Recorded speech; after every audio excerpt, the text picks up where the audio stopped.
Teks eksplanasi yang Bapak sajikan berjudul Gempa Bumi.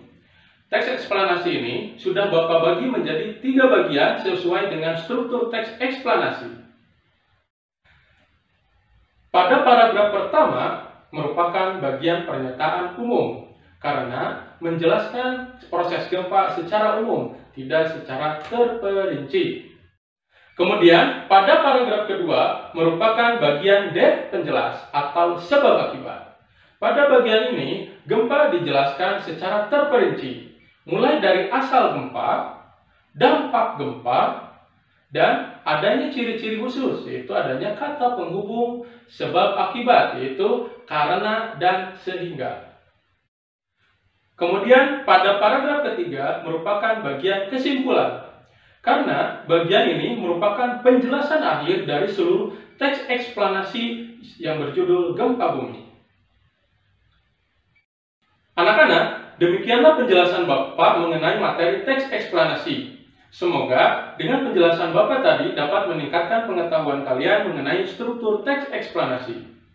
Jika kalian ingin mengetahui lebih banyak tentang teks eksplanasi, kalian bisa mencari informasi di media-media lain, salah satunya adalah internet.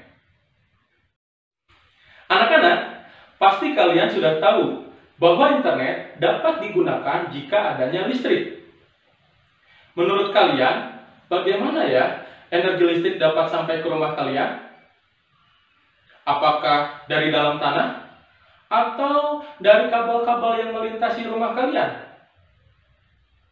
Untuk lebih jelasnya, Bapak akan menerangkan sedikit tentang proses transmisi listrik dari pusat pembangkit listrik sampai ke rumah-rumah penduduk. Proses transmisi listrik dimulai dari pembangkit listrik. Di tempat ini, energi listrik dihasilkan dari pemanfaatan sumber-sumber daya alam yang berada di sekitarnya, seperti air, gas bumi, panas bumi, nuklir, dan sebagainya. Kemudian, setelah energi dihasilkan, energi listrik ini pada pusat pembangkit listrik tegangannya dinaikkan menjadi 500 kV oleh transformator penaik tegangan. Selanjutnya, energi listrik dialirkan menuju sutet atau yang disebut saluran udara tegangan ekstra tinggi yang akan menyalurkan energi listrik ke berbagai daerah atau gardu-gardu induk.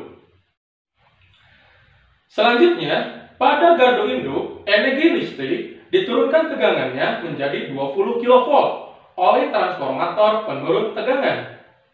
Kemudian, energi listrik ini dialirkan ke gardu-gardu distributor. Pada gardu-gardu distributor, energi listrik diturunkan tegangannya sampai 220 volt agar listrik dapat digunakan oleh rumah-rumah penduduk. Dan yang terakhir, listrik dapat digunakan oleh rumah penduduk melalui jaringan-jaringan kabel yang berada di rumah masing-masing.